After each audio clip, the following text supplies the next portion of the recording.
ಇನ್ನು ಬೆಂಗಳೂರು ನಗರಾಭಿವೃದ್ಧಿಯ ಜೊತೆಗೆ ಬೆಂಗಳೂರು ಉಸ್ತುವಾರಿ ಕೂಡ ವಹಿಸಿಕೊಂಡಿರುವಂತಹ ಡಿಕೆ ಶಿವಕುಮಾರ್ ನೀಡಿದ್ದಂತ ಅದೊಂದು ಹೇಳಿಕೆ ಈಗ ಬಹಳಷ್ಟು ಸಂಚಲನಕ್ಕೆ ಕಾರಣ ಆಗಿದೆ. ರಾಜಧಾನಿಯ ಸಂಚಾರ ದಟ್ಟಣೆ ಕಡಿಮೆ ಮಾಡುವ ಬಗ್ಗೆ ಅವರು ನೀಡಿದಂತ ಮಾತನ್ನ ಮುಂದಿಟ್ಕೊಂಡು ಬಿಜೆಪಿ ಕಿಡಿಕಾರ್ತಾ ಇದೆ. ಸಾರ್ವಜನಿಕ ವಲಯದಲ್ಲೂ ಕೂಡ ಈ ಮಾತನ್ನ ಪ್ರಶ್ನೆ ಮಾಡಲಾಗಿದೆ. ಅಷ್ಟಕ್ಕೂ ಡಿಕೆ ಶಿವಕುಮಾರ್ ಆಡಿದ್ದಂತ ಆ ಮಾತೇನು ಬನ್ನಿ ನೋಡೋಣ.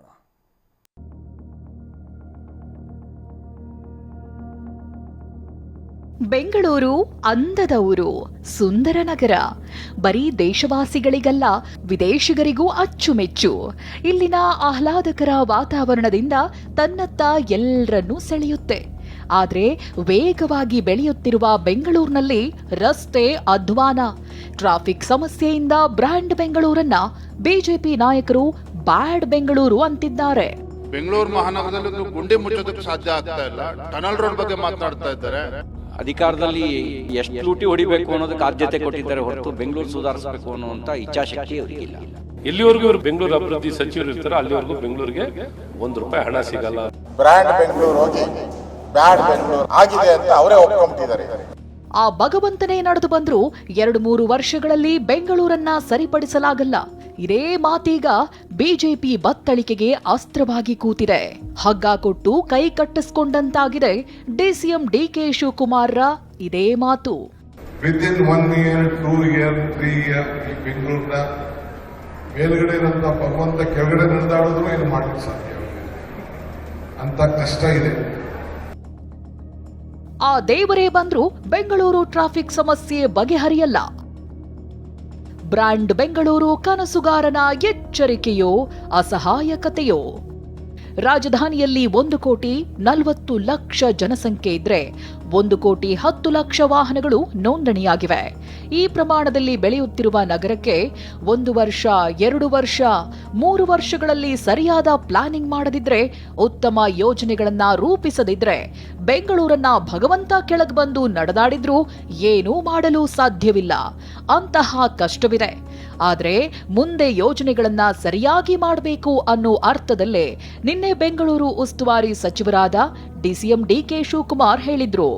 1,40,00,000 ಜನಸಂಖ್ಯೆ, 1,10,00,000 ಗಾಡಿಗಳು ಬೆಂಗಳೂರಲ್ಲಿ ರಿಜಿಸ್ಟರ್ ಆಗಿದೆ. ನಾನು ಒಂದು ಮಾಧ್ಯಮ ಸ್ನೇಹಿತರ ಮುಂದೆ ಹೇಳಲಿಕ್ಕೆ ಬಯಸ್ತಾ ಇದ್ದೇನೆ, ತಮಗೂ ಹೇಳಲಿಕ್ಕೆ ಬಯಸ್ತಾ ಇದ್ದೇನೆ. ವಿದಿನ್ 1 year, 2 year, 3 year ಈ ಬೆಂಗಳೂರಿನ ಮೇಲ್ಗಡೆ ಇರುವಂತ ಭಗವಂತ ಕೆಳಗಡೆ ನಡೆದಾಡಿದ್ರು ಏನು ಮಾಡಲಿಕ್ಕೆ ಸಾಧ್ಯ ಅಂತ ಕಷ್ಟ ಇದೆ. We have to plan properly. ಯೋಜನೆಯನ್ನು ಸರಿಯಾಗಿ ಮಾಡಬೇಕು. ಮುಂದಿನ ದಿನಗಳಲ್ಲಿ ಸರಿಯಾದ ರೀತಿಯ ಒಂದು ರೂಪರೇಷೆಗಳನ್ನು ಕೊಡಬೇಕು ಅನ್ನೋ ದೃಷ್ಟಿಯಿಂದ ಈ ಪ್ರಯತ್ನ ಮಾಡ್ತಾ ಇದ್ದೀವಿ.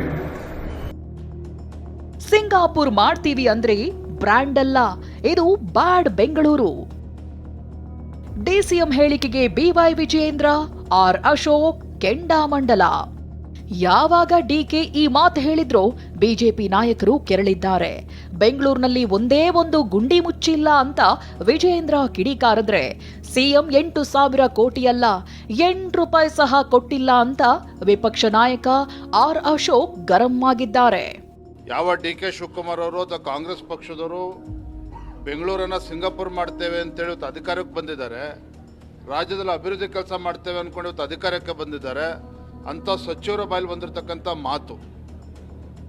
ಇವತ್ತು ಕಾಂಗ್ರೆಸ್ ಸರ್ಕಾರ ಯೋಗ್ಯತೆಗೆ ಬೆಂಗಳೂರು ಮಹಾನಗರದಲ್ಲಿ ಒಂದು ಗುಂಡಿ ಮುಚ್ಚೋದಕ್ಕೆ ಸಾಧ್ಯ ಆಗ್ತಾ ಇಲ್ಲ. ಟನಲ್ ರೋಡ್ ಬಗ್ಗೆ ಮಾತನಾಡ್ತಾ ಇದ್ದಾರೆ. ಬೆಂಗಳೂರಲ್ಲಿ ಯಾವುದೋ ಒಂದು ಅಭಿವೃದ್ಧಿ ಕೆಲಸ ಆಗ್ತಾ ಇಲ್ಲ. ಶಾಸಕರ ಕ್ಷೇತ್ರ ಅಭಿವೃದ್ಧಿಗೆ ಹಣ ಕೊಡ್ತಾ ಇಲ್ಲ. ಇವರು ಬೆಂಗಳೂರು ಬಗ್ಗೆ, ರಾಜ್ಯದ ಅಭಿವೃದ್ಧಿ ಬಗ್ಗೆ ಮಾತನಾಡ್ತಾ ಇದ್ದಾರೆ. ಇದು ದುರಂತ.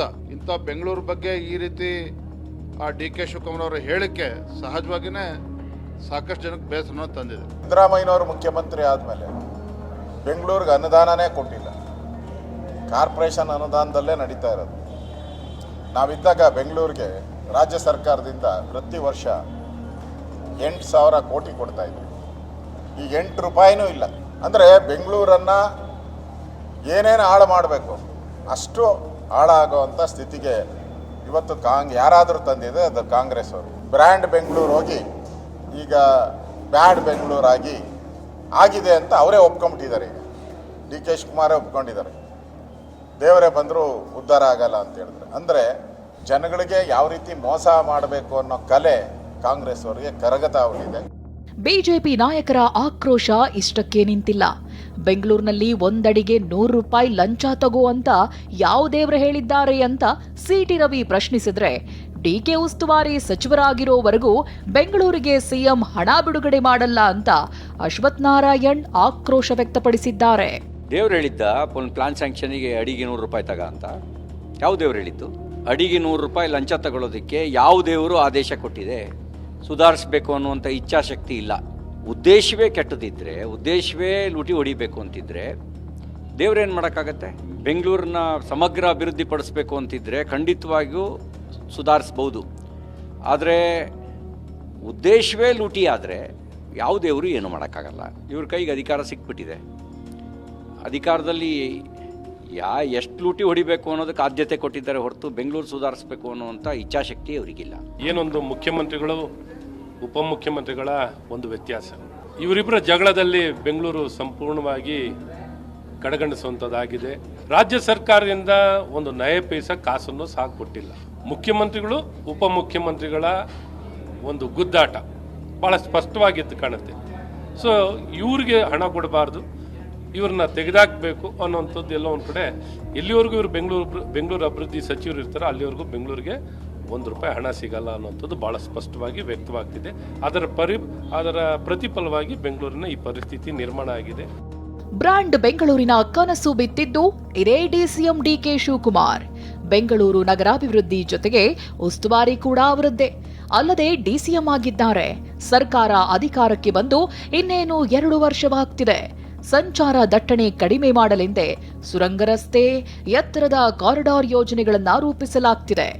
ಇವು ನಿರ್ದಿಷ್ಟ ಕಾಲಮಿತಿಯೊಳಗೆ ಅಂದುಕೊಂಡಂತೆ ಮುಗಿದ್ರೆ ಬೆಂಗಳೂರಿನ ಟ್ರಾಫಿಕ್ ಪ್ರಾಬ್ಲಮ್ಗೆ ಪರಿಹಾರ ಸಿಗುತ್ತೆ. ಸರ್ಕಾರದ ಇಚ್ಛಾಶಕ್ತಿಯು ಇದರಲ್ಲಿ ಅತ್ಯಂತ ಮುಖ್ಯ. ಅನಿಲ್ ಕಲ್ಕೆರೆ ಜೊತೆ ಪ್ರಸನ್ನ, ಟಿವಿ9 ಬೆಂಗಳೂರು.